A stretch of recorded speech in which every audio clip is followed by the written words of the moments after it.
what is going on, and welcome back to What Shall We Do Next. I'm Mike, your host, and I hope you guys are having the best day ever. Before I get started, guys, if you are new here, please subscribe if you haven't already done that. We're on the road to 91,000 subscribers, and I would love you to join me on this journey. So hit subscribe and join the fam. And also, guys, go follow me on all my social media. Links are in the description. I have Facebook, Twitter, Instagram, and even Snapchat, so go follow me on all of those. And as you guys know, I recently started a Facebook account, so you can add me on Facebook, and we can be Facebook friends, so go do that. Link is in the description. And finally, be sure to turn on the notification bell right next to the subscribe button. That way you get notified every time I upload a video. Thank you! So today is Memorial Day, guys, and I hope you all enjoyed your day, having a day off school, you know, doing whatever you do, spend time with your family.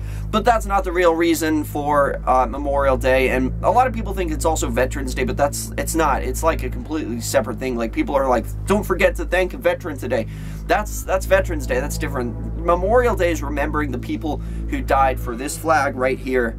So yeah, it's always good to remember, like, that, you know, freedom is not free. It never is, and there's a lot of people, a lot of brave souls out there who gave the ultimate sacrifice for you and for me and for this flag. But if you are a veteran or you have a veteran in your family, on behalf of me, thank you for your service. But anyway, guys, I am coming back at you with another creepy video, and today we are talking about another creepypasta. And this creepypasta is called...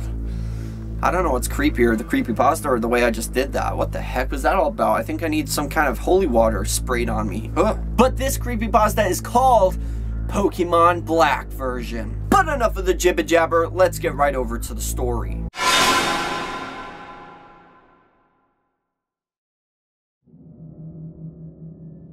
Pokemon Black version. I'm what you would call a collector of bootleg Pokemon games. Pokemon Diamond and Jade, Chaos Black, etc. It's amazing the frequency with which you can find them at pawn shops and Goodwill, flea markets and such. They're generally fun, even if they're unplayable, which they often are. The mistranslations and poor quality make them unintentionally humorous. I've been able to find most of the ones that I've played online, but there's one that I haven't seen any mention of.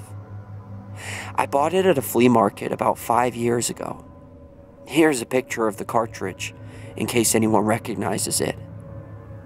Unfortunately, when I moved 2 years ago, I lost the game, so I can't provide you with the screen caps, sorry. The game started off with the familiar Nidorino and Gengar intro of Red and Blue version. However, the press start screen had been altered. Red was there, but the Pokemon did not cycle through. It also said Black version under the Pokemon logo. Upon selecting New Game, the game started the Professor Oak speech. And it quickly became evident that the game was essentially Pokemon Red version.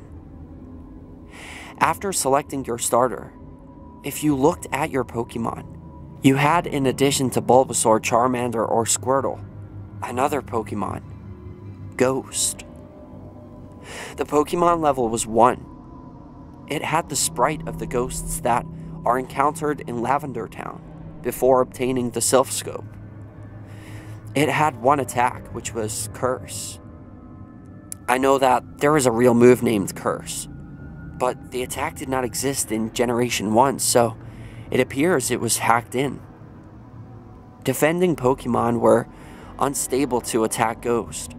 It would only say they were too scared to move. When the move Curse was used in a battle, the screen would cut to black. The cry of the defending Pokemon would be heard, but it would be distorted, played at a much lower pitch than normal. The battle screen would then appear, and the defending Pokemon would be gone.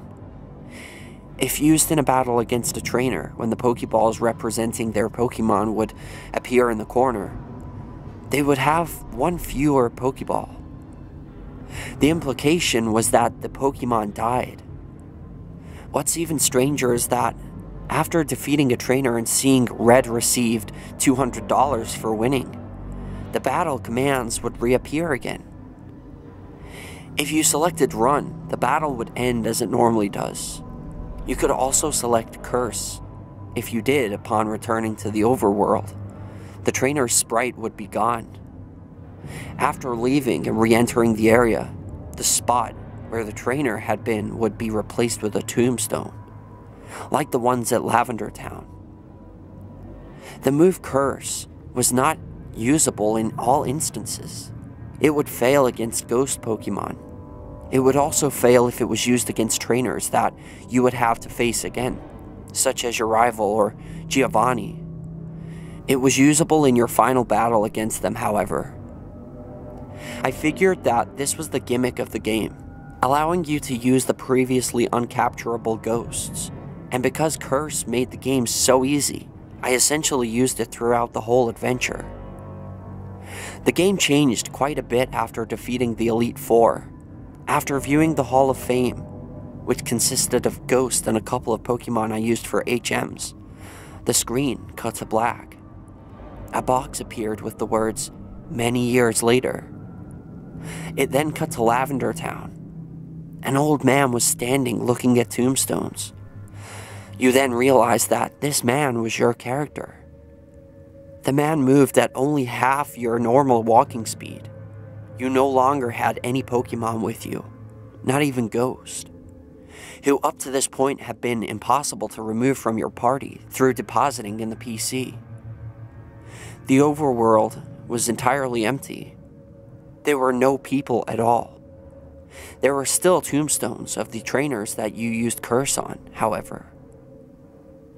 You could pretty much go anywhere in the overworld at this point, though your movement was limited by the fact that you had no Pokemon to use HMs. And regardless of where you went, the music of Lavender Town continued on an infinite loop. After wandering for a while, I found that if you go through Diglett's cave, one of the cuttable bushes that normally blocks the path on the other side is no longer there, allowing you to advance and return to Pallet Town. Upon entering your house and going to the exact tile where you started the game, the screen would cut to black. Then, a sprite of a Caterpie appeared. It was then replaced by a Weedle, and then a Pidgey. I soon realized that as the Pokemon progressed from Rattata to Blastoise, that they were all the Pokemon I had used Curse on.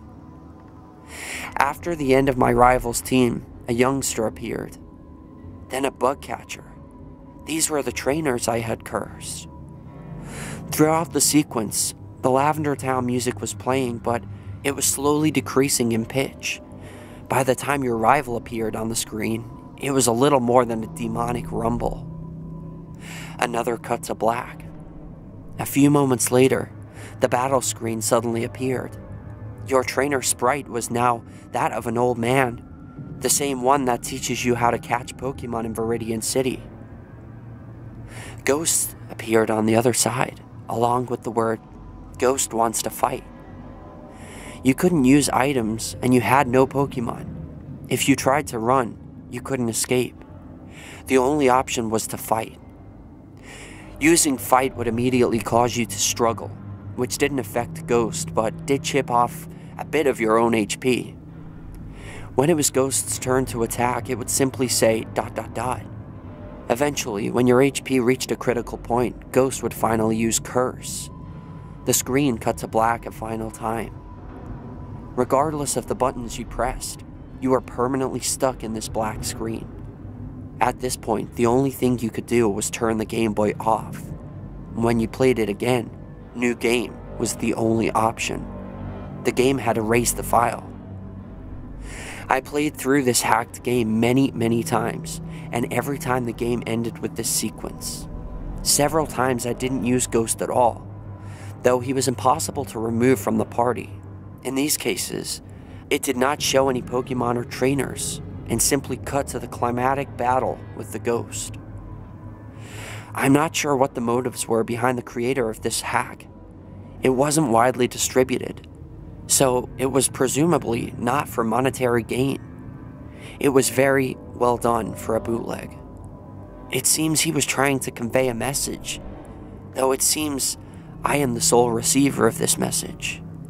I'm not entirely sure what it is, The inevitability of death? The pointlessness of it? Perhaps he was simply trying to morbidly inject death and darkness into a children's game. Regardless, this children's game has made me think, and it has made me cry.